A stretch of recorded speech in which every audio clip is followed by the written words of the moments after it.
Faut-il investir dans le Forex? Vous êtes nombreux à vous poser cette question. Eh bien, c'est ce qu'on va voir dans cette vidéo. C'est parti!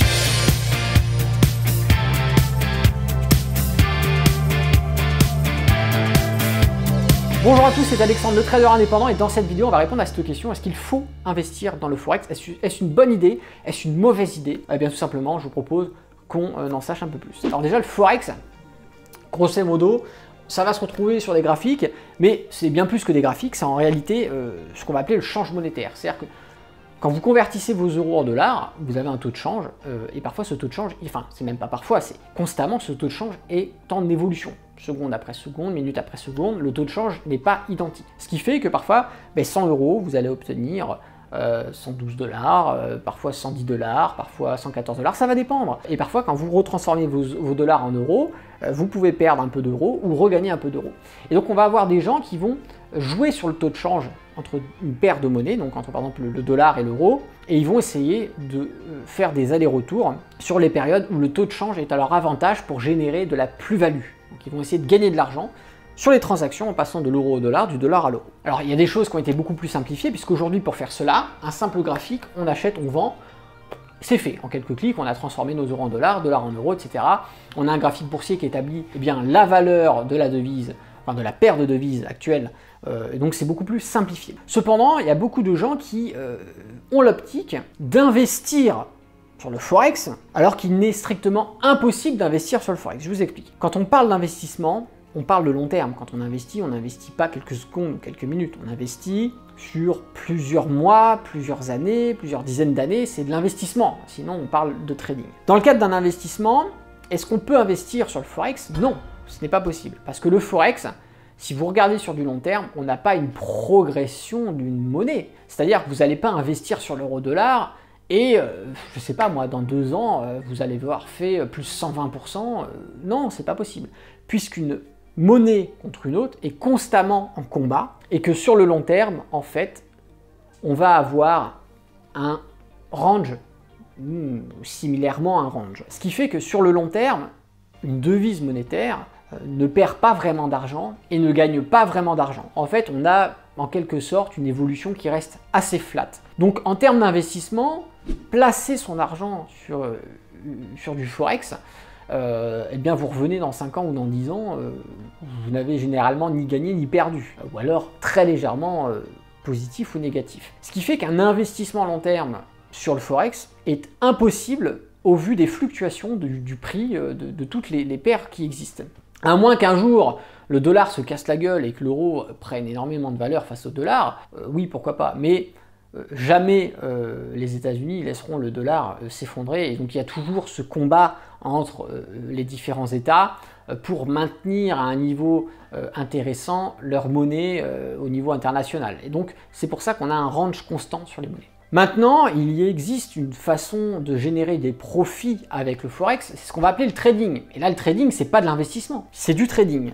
Alors même si on cherche à générer du profit avec son argent et que les gens, pour eux, ça reste dans un cadre d'investissement, ce n'est pas de l'investissement. L'investissement, on va parler de ça sur du long terme. Là, on est vraiment dans donc purement de quelque chose de spéculatif, mais pas que, orienté avec des probabilités bien évidemment, mais on est dans du trading. Et donc le trader va chercher à générer des profits, par exemple sur l'euro-dollar, en pratiquant de l'analyse technique. On peut s'aider un petit peu du fondamental, mais la mécanique fondamentale sur le Forex est beaucoup plus complexe que sur n'importe quel autre actif boursier. Et grâce à des indicateurs techniques, grâce à nos graphiques, on va être capable de savoir quelles sont les zones où il est plus pertinent d'acheter, de vendre, où on a les plus grosses probabilités d'avoir des rebonds et donc des mouvements sur lesquels générer des profits. Et ça, c'est du trading, puisque le trader va ouvrir une position, donc passer à l'achat ou à la vente à découvert, et sa position va durer quelques secondes, quelques minutes, quelques heures, quelques jours, quelques semaines, 1 à 2 mois grand maximum, pour ceux qui vont faire du swing, vraiment sur du swing très extrapolé, mais c'est tout. Et clôture pour générer soit un profit, soit une moins-value. C'est ce qu'on va appeler le trading. Et donc, à partir de ce moment-là, vous comprenez qu'il est strictement impossible de faire de l'investissement sur le Forex, puisque sur le long terme, ça ne paye pas. Cependant, sur le court terme, en jouant sur ces fameux taux de change que l'on va avoir entre différentes valeurs, différentes devises, eh bien, le trader est capable de générer de la plus-value. Alors, une question qui revient souvent également, c'est vous êtes débutant en trading, vous voulez apprendre le trading et tout de suite vous vous orientez soit vers le scalping ou l'intraday sur le Forex. C'est pour moi une mauvaise idée puisque le Forex est un des types d'actifs qui est pas le plus simple pour les débutants en trading. C'est quelque chose sur lequel on peut venir après, mais débuter directement sur le Forex, en plus en scalping ou en intraday, c'est quand même mettre moins de probabilité de votre côté dans la réussite de votre apprentissage en trading. Mais pourquoi pas, il y a toujours des gens qui sont têtus et qui vont vouloir absolument faire du Forex à leur début, toujours procéder à une pratique sur un compte de démonstration et attendez d'être rentable avec votre compte de démonstration avant de partir en réel, parce que de toute façon vous allez faire comme n'importe quel autre débutant sinon, c'est-à-dire jeter votre argent par les fenêtres.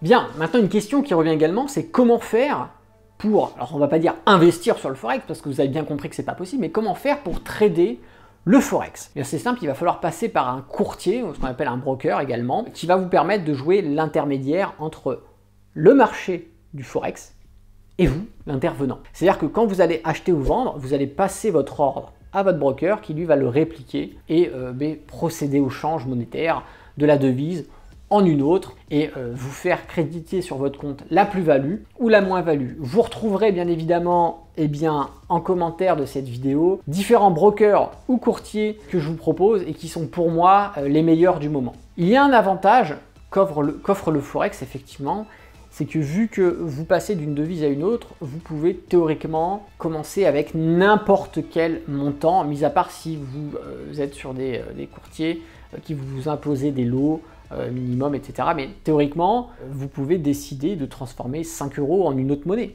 Vous pouvez décider de transformer 10 €, 15 €, 20 € en une autre monnaie.